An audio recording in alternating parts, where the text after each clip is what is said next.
मैंने आपसे कह रहा था कि इसका प्रोसेस क्या है, तो एक छोटा सा टूल मुझे समझ में आया। और मुझे क्या समझ में आया, वो बुद्ध का दिया हुआ, गौतम बुद्ध का दिया टूल है। और बाई चांस वो सदगुरु के एक्सप्लेनेशन में मुझे कि जो मन का काम करने का जो पैटर्न है वो 4 स्टेप में काम करता है।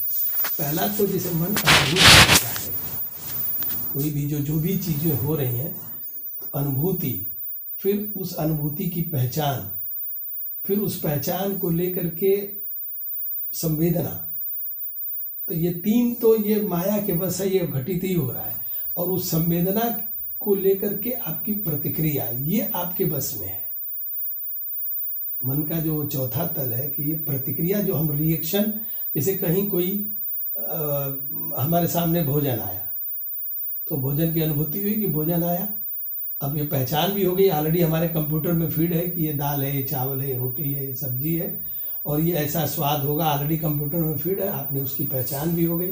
अब आपने खाया, उससे संवेदना भी जगी, वो कहीं की, चाहे हैप्पीनेस की, चाहे जैसे भी, खट्टे की, मीठे की, जो भी। अब जो चौथी बात है वो रिएक्शन की, वो अब आप प्रतिक्रिया कैसे व्यक्त कर रहे हो इस तीनों के स्टेप को लेकर के, वो आपके हाथ में है, मन का जो चौथा तल है। और वो रिएक्शन जैसा रिस्पॉन्ड जो कर रहे हो, उसी में आपके वो जो जीवन का जिस्ट छुपा हुआ है। क्योंकि ये रिएक्शन रिस्पॉन्ड ही जो है अल्टीमेटली मैटर करता है कि किसी चीज़, अगर आप इसको सचेत भाव से करो तो वही जो समत्वम योग उच्चते वाली बात, कि फिर आप रिस्पॉन्ड में अपने आप को सचेत नहीं, जब हम उसको देख रहे हैं, जैसे हमने देखा, तो देखने के बाद भी एक रिएक्शन होता है, वो बहुत सूक्ष्म होता है। जैसे रेस्पॉन्स सिर्फ यह नहीं है कि हम जो है हमारा शरीर कहाँ जाएगा, तो वही एक रेस्पॉन्स नहीं होता है। नहीं, वो नहीं, पूरा ओवरऑल रिस्पॉन्स। जब हमने किसी को देखा तो वह भी एक तरह से रेस्पॉन्स उत्पन्न करता है। देखना भी ये बहुत सूक्ष्म है, क्योंकि उसके बाद ही फिर अगला रिएक्शन शुरू होगा उसके रेस्पॉन्स से ही। जैसे कि मान लो कि कोई चीज़ रखी हुई है, हमने इसको देखा, हाँ, पहला स्टेप हुआ, अनुभूत हुआ कि ये कोई चीज़ रखा है। हाँ, तो जो अनुभूत, फिर वो पहचान हुआ। नहीं, तो जो अनुभूत हुआ ना, जैसे हमने देखा, तो अनुभूति तो देखने से, ये हमारे जो दृष्टि इंद्रिय है, इसने देखा, तो देख करके ही तो इसने एक रेस्पॉन्स फिर पैदा किया। नहीं, पहले तो फिर पहचानेगी ना कि एक्चुअली ये क्या है, तब ना रिस्पॉन्स की बात आएगी। रेस्पॉन्स तो वही हो गया। जैसे इसकी तो छाया बनी हुआ ना, हाँ, तो छाया बनी तो वो रेस्पॉन्स करेगा, रेस्पॉन्स यही करेगा कि ये क्या चीज़ है। हाँ, तो वो पहचान उससे इस्टेब्लिश करेगा, तो वो रेस्पॉन्स हो गया। और फिर उस रेस्पॉन्स का फिर एक रेस्पॉन्स अंदर और चला गया। हाँ, तो वो उसके कि अच्छा है कि बुरा है कि कैसा है, या नहीं, वह तो विश्लेषण हो गया, अलग हो गया।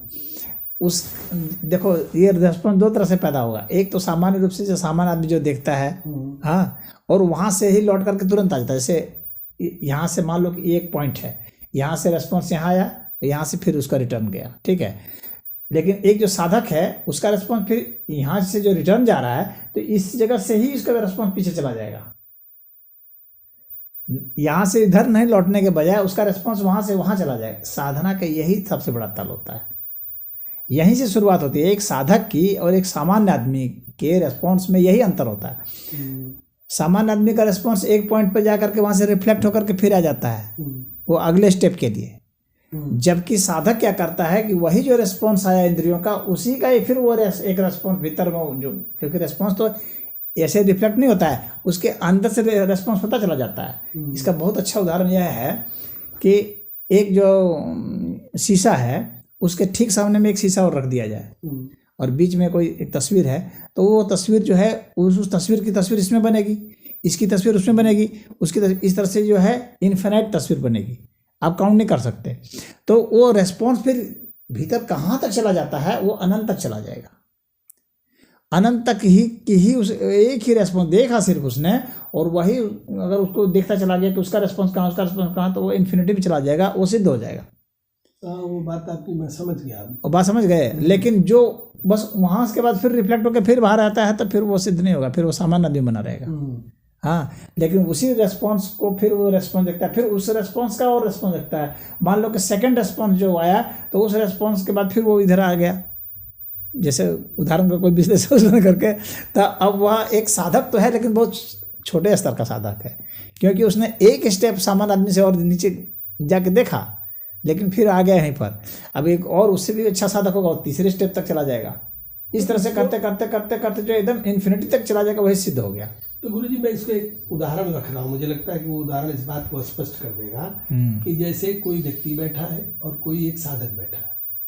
अभी मान लीजिए हम बैठे हैं यहाँ पर, अचानक एक चिड़िया की आवाज आई, ठीक, तो सामान्य व्यक्ति को अनुभूत हुआ, उसके मेमोरी ने रिकॉल किया, पहचाना कि हाँ ये कोयल की आवाज है, ठीक, फिर उसके अंदर एक संवेदना जगी कि कोयल की आवाज मधुर लग रही है और कितनी सुर में है, और फिर उसके आधार पर उसके अंदर रिएक्शन हुई कि अरे कितनी सुंदर आवाज है, ठीक। और मुझे लगता है कि आप जो कह रहे हैं कि जब साधक होगा तो क्या करेगा कि उसको कोयल की आवाज सुनाई दी, ठीक, तो उसको सिर्फ वो कोयल की आवाज के रूप में ही नहीं आइडेंटिफाई करेगा, वो कहेगा कि ईश्वर या अस्तित्व ऐसे अपने आप को प्रकट कर रहा है, या इस तरीके से वो जो आप बता रहे हैं इनफाइनाइट का। हाँ, अब वो जैसे अब वो जो जैसे उसने कोयल शब्द को नहीं ला करके, हाँ, वो जो ध्वनि है, अब ध्वनि की तरंगों को महसूस करेगा वो, वही मेरा फिर उस ध्वनि तरंगे फिर कहाँ से कैसे दिमाग कहाँ से हिस्से में परसीव हो रही हैं, फिर वे और सूक्ष्म कहाँ होते जा रही हैं, क्योंकि वे ध्वनि तरंगे भी तो हम लोग के अस्तित्व में अनंत में समा रही हैं। तो वो उस ध्वनि तरंगों का पीछा करते करते जाएगा जहाँ की वो तरंगे भी विलीन हो जाएंगी। तो फिर उसको कोयल की आवाज की, फिर अब कहाँ कोयल, न कोयल का विश्लेषण वो करेगा, न उस ध्वनि का वो करेगा, वो तो बहुत सूक्ष्मता में उतर गया, जहाँ ध्वनि भी विलीन हो रही है, निध्वनि में चला गया वो। तो ध्वनि कैसे निध्वनि में जाती है, वो कोयल की आवाज सुनते सुनते सुनते भी चला गया। स्वाद कैसे निस्वाद में जाता है, हाँ, तो वो वैसे ही चला गया। तो अच्छा साधक वही होता है। तो वो ऐसा अगर एक बार भी जीवन में हो जाए तो उसमें वो एब्जॉर्ब हो जाता है, वहाँ पर वही जो है ईश्वर दर्शन ऐसी स्थिति में होता है।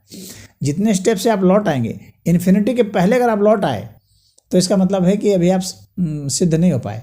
इसीलिए मुझे लगता है जो उस अवस्था के साथ है कि अब ऐसी उनकी परिस्थिति बन जाती है कि हर समय हर चीज में उनको वो एब्जॉर्ब ही होता रहता है, एब्जॉर्ब होता है। हाँ, वो कोई भी ध्वनि सुनाए तो बस वो उसी में परमहंस गोपाल की माँ को देख रहे हैं तो सीधे उनको वो गोपाल की ही माँ दिख रही है, गोपाल महिला दिखी नहीं। फिर तो वो उस दृश्य का दृश्य जो होता चला जाता है, तो वो सामान्य इंद्रियों के तरीके से उनका रिस्पॉन्स नहीं होता है। वो ये लागू नहीं होता है रेस्पॉन्स वाला, वो रेस्पॉन्स नहीं करता, बल्कि वो सिर्फ और सिर्फ उसी मैकेनिज्म को देखता रहता है, ये आखिर ये जा कहाँ फिर रहा है भाई, और जाते तो खुद ही लीन हो जाता है, क्योंकि वो इन्फिनिटी तक जा रहा है, तो इन्फिनिटी में वो लीन हो जाता है। वो रेस्पॉन्ड नहीं करता है, बल्कि जितने तरह के रेस्पॉन्स हो रहे हैं उसको वो खाली गवाह के रूप में महसूस करता है। इसीलिए उसको लोग बावरा कहने लगते हैं। हाँ, जो इस तरीके का हो जाता है, हाँ, परमहंस को ही, क्योंकि वो प्रतिक्रिया करता ही नहीं ना। वो सामान्य व्यक्ति की तरफ प्रतिक्रिया नहीं, वो करेगा ही नहीं। वो तो एक अलग डायमेंशन में जी रहा है, अपने उस डायमेंशन में उसकी वो तो ये जैसे बेवकूफ होता है ना, उसी तरह से चेहरा देखता रहेगा और जबकि वो उसको भीतर चला गया है, और ऐसे बाहर से दिख रहा है कि वो देख रहा है, लेकिन देख नहीं रहा है वास्तव में। अरे वो राखाल को बताइए दूध पिलाने लगते हैं, उनको लगता है कि मैं इसकी माँ हूँ, ये पुत्र है, और दूध पिलाने लगते। तो आप सोचिए कि प्रतिक्रिया किस स्तर पर चली जा रही।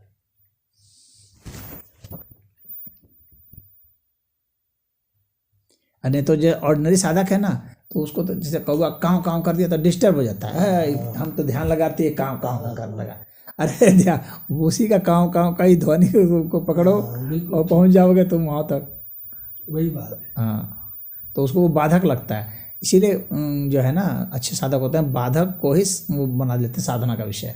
फिर वो बाधा तब फिर वो बाधक नहीं रह जाता, समग्र अस्तित्व को ईश्वर ना माने और फिर लगे वो चीजों में बाइफरकेट करने लगे, तब तो फिर बाइफरकेट उसी में असल में उसी में लड़ता रह जाता है ना, और लड़ने की आदत रही है तो वो संस्कार में जल्दी नहीं जाता है। वो कोई भी चीज़ तो पिकअप करेगा तो इससे जूझ जाएगा, वो पंगा ले लेगा, तो पंगा ले लेंगे तो फिर बाहर में होगा, क्योंकि आपका रेस्पॉन्स बाहर हो गया।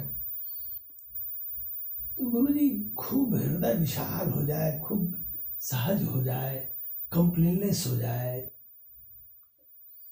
तो वो मैंने जब ऐसी स्थिति हो जाती है तो फिर ईश्वर में अनुभव होने लगता है। बिल्कुल होगा, और हर समय साइंटिफिक टेम्परामेंट रखना जरूरी है। नहीं, मैं वो तो बात मैं तो साइंटिफिक टेम्परामेंट रखना चाहिए। जैसे साइंस वाले सब जैसे ऑब्जर्व करते हैं, बहुत कीन ऑब्जर्वर होते हैं साइंटिस्ट सब, उसी तरह से कीन ऑब्जर्वर होना पड़ेगा।